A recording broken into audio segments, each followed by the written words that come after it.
Good evening. Let's start with something that was never meant to be heard outside a room of trusted donors, because what we're dealing with tonight is not a speech, not a press release, not a social media post. It is audio, private remarks, captured quietly and later obtained and reported by Axios. In those recordings, Senator Ted Cruz is heard speaking candidly about President Donald Trump's tariff policies and about Vice President J.D. Vance, not in public, not on television, but in closed-door donor meetings. The significance here is not that politicians disagree behind the scenes. That happens all the time. The significance is how sharp the criticism is and how far it goes when Senator Cruz believed the audience was limited. In the recordings, Cruz warns that President Trump's tariffs could damage the U.S. economy. He does not frame this as a minor concern or a technical disagreement. He describes it as something that could have serious national consequences. At one point, he is heard raising the possibility that the tariffs could even lead to impeachment, not as a prediction, not as a threat, but as a risk he believed was real enough to tell donors about. That is a remarkable thing to hear from a sitting Republican senator, and not just any senator. Ted Cruz has publicly presented himself as a strong ally of Donald Trump. His office maintains that position even after these recordings surfaced. In public statements, Cruz continues to emphasize loyalty and alignment with the president. But in these recordings, the tone is different, more guarded, more analytical, and more severe. You don't say this out loud, he seems to be signaling by the setting alone. And then there is Vice President J.D. Vance. In the same recordings, Cruz sharply criticizes Vance's influence within the White House. He questions Vance's role in internal decision-making. He attacks Vance's connections, including his relationship with conservative commentator Tucker Carlson. Cruz is heard discussing internal White House personnel decisions. Who has influence? Who is listened to? Who is not? These are not abstract policy debates. They are descriptions of power, of proximity, of who matters inside the administration. The recordings reveal policy disagreements, yes, but they also reveal tension, personal tension, strategic tension, and all of it is happening within the same political party. Axios reports that these recordings were made during private donor meetings. That context matters, because donors are not the general public. They are people who fund campaigns, people who expect candor, people who are often told what cannot be said elsewhere. That is the environment in which these comments were made. And that raises a question that lingers over everything we are about to discuss. What does it mean when the private assessment sounds nothing like the public posture? One short line from the recordings captures the weight of it. This is not a small thing. It is a simple sentence, but it lands because tariffs are not just numbers on paper. They affect prices, they affect industries, they affect voters. And when a senior senator warns privately that those policies could damage the economy, that warning carries institutional weight. The recordings do not suggest that Cruz has abandoned the president. They do not suggest a break. They do not suggest a public revolt. What they show instead is something quieter, an internal reckoning, a set of concerns expressed only where Cruz believed they would remain contained. His office, responding publicly, emphasizes that Cruz remains a strong Trump ally. That statement is important because it underscores the contrast: public alignment, private alarm. And that contrast is the central tension running through these recordings. Another brief line stands out. This is serious. Again, no embellishment, no flourish, just a plain acknowledgement of gravity. As we move forward tonight, we are not adding to what was said. We are not speculating about motives. We are not projecting outcomes. We are simply laying out what was captured, what was reported, and what it reveals about internal Republican debates over trade and economic strategy.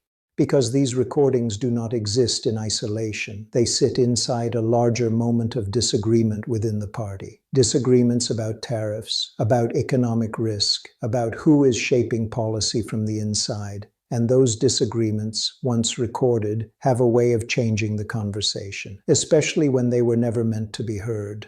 We're saying the quiet part quietly, one might think. And then the quiet part gets out. That is where we are tonight. And that is just the beginning. When you listen closely to what is described in these recordings, what emerges is not a rant. It is not casual venting. It is a methodical explanation of concern. According to the Axios report, Senator Ted Cruz uses these private donor meetings to walk through his objections to President Donald Trump's tariff policies. He frames them as economically dangerous, not ideologically uncomfortable, but materially risky. He warns that tariffs could harm the U.S. economy. That phrasing matters. It is broad, but it is deliberate. There is no hyperbole in how it is described, no exaggerated language, just a warning delivered in a room where candor is expected. Cruz is heard explaining how tariffs, as policy tools, can ripple outward, how they affect markets, how they affect economic stability. And then he goes one step further. He raises the idea that these tariff policies could even lead to impeachment, not as an accusation, not as an assertion that impeachment is underway, but as a possibility that he believes donors should understand. This is where the tone shifts, because impeachment is not a theoretical concept in American politics anymore. It is a word that carries recent memory and institutional consequence. The recordings do not suggest that Cruz is predicting impeachment. They do not suggest he wants it. They suggest he believes the risk exists. That distinction is important because it frames Cruz not as an antagonist, but as an internal critic, someone assessing vulnerability rather than declaring opposition. At one point, he reportedly describes the situation as something that could spiral. That is not a public talking point. That is a private assessment. You can't unring that bell, he says at one moment. It is a short line, but it carries weight. The Axios report also details Cruz's criticism of Vice President J.D. Vance. And this is where the recordings move beyond tariffs and into influence. Cruz is heard attacking Vance's role inside the White House. He questions how much sway Vance holds over policy decisions. And he connects that influence to Vance's relationship with Tucker Carlson. Again, this is not said on television. It is not said at a rally. It is said to donors. Cruz reportedly describes internal White House personnel decisions. Who has access? Who is shaping outcomes? Who is guiding the president's thinking? This is sensitive territory, because personnel decisions are power decisions. They determine which ideas survive and which never make it to the desk. By criticizing Vance's influence, Cruz is not just disagreeing with a colleague, he is questioning the architecture of decision-making inside the administration. The recordings suggest frustration, not explosive frustration, but contained analytical dissatisfaction. Cruz does not appear to be positioning himself as an outsider. He speaks as someone who understands the system from the inside.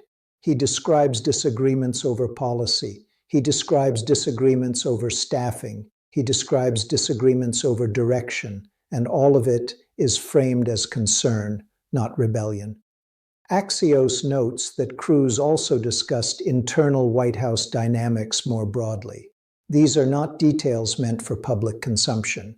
They are insights shared with people who fund campaigns and expect access to truth rather than slogans. That context explains the tone.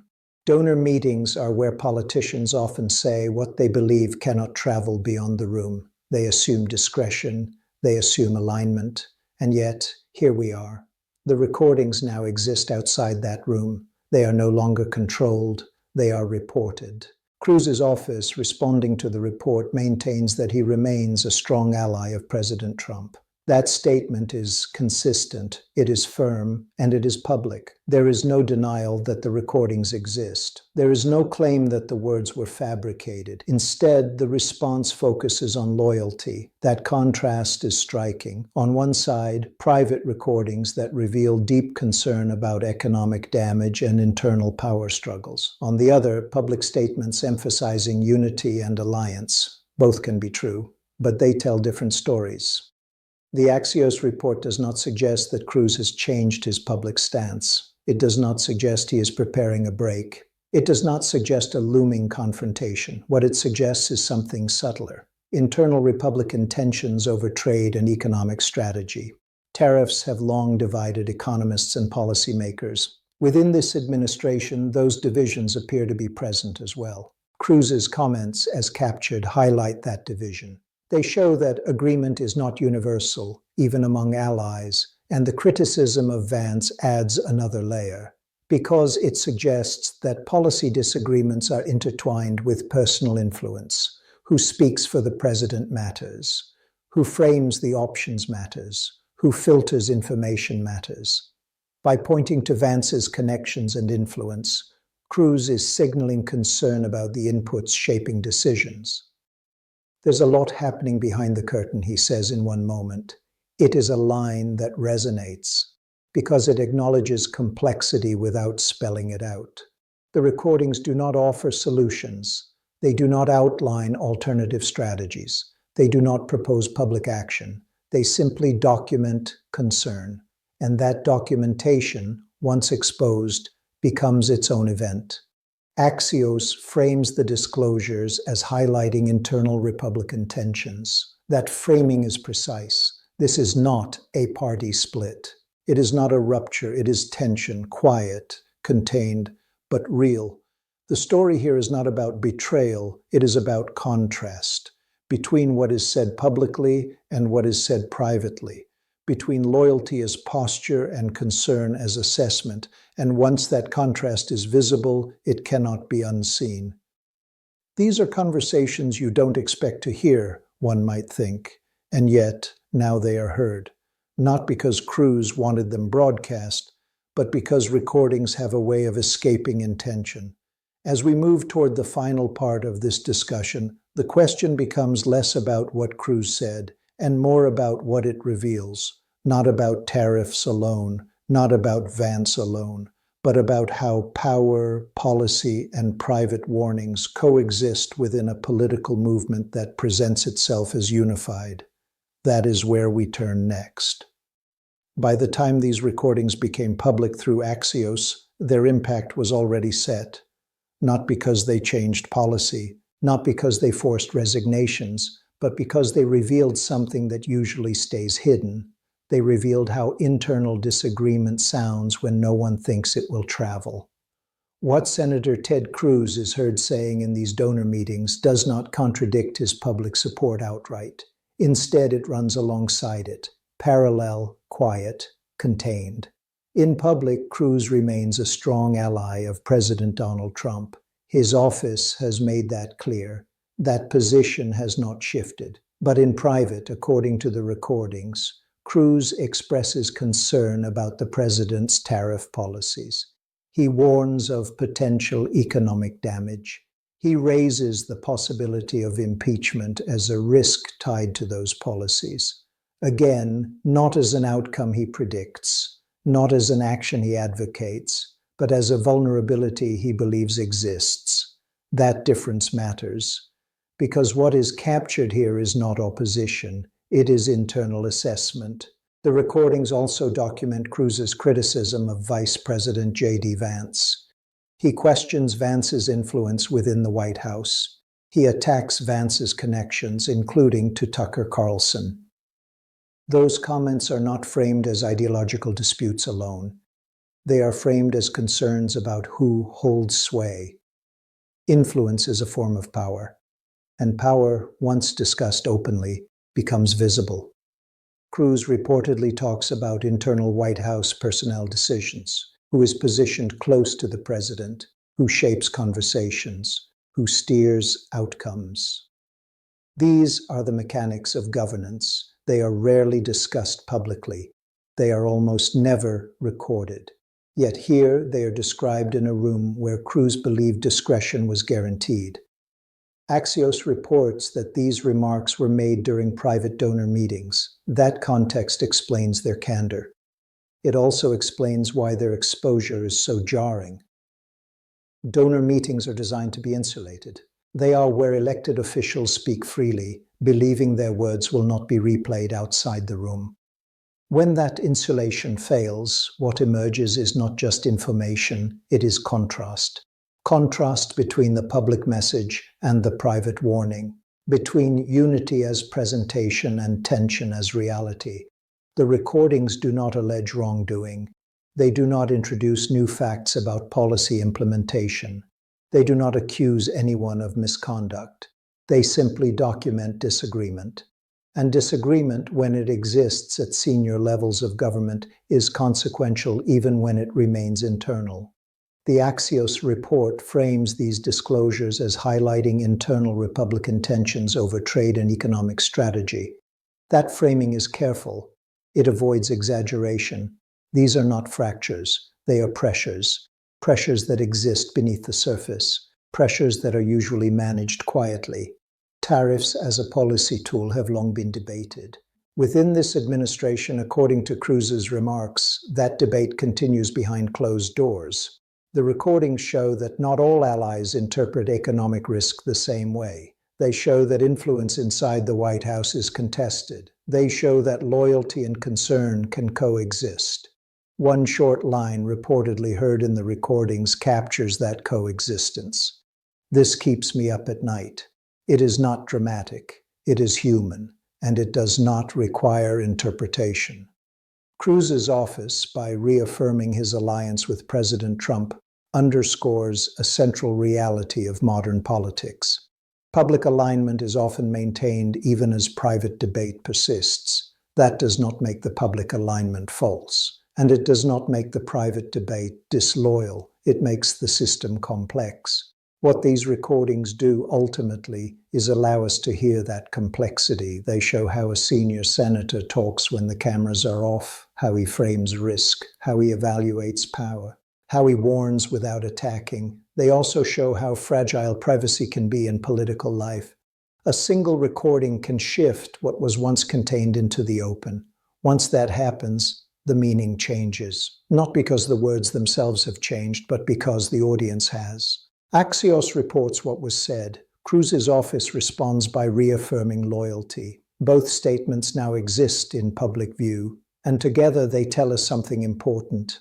Not about the future, not about outcomes, but about the present moment inside a governing coalition navigating disagreement.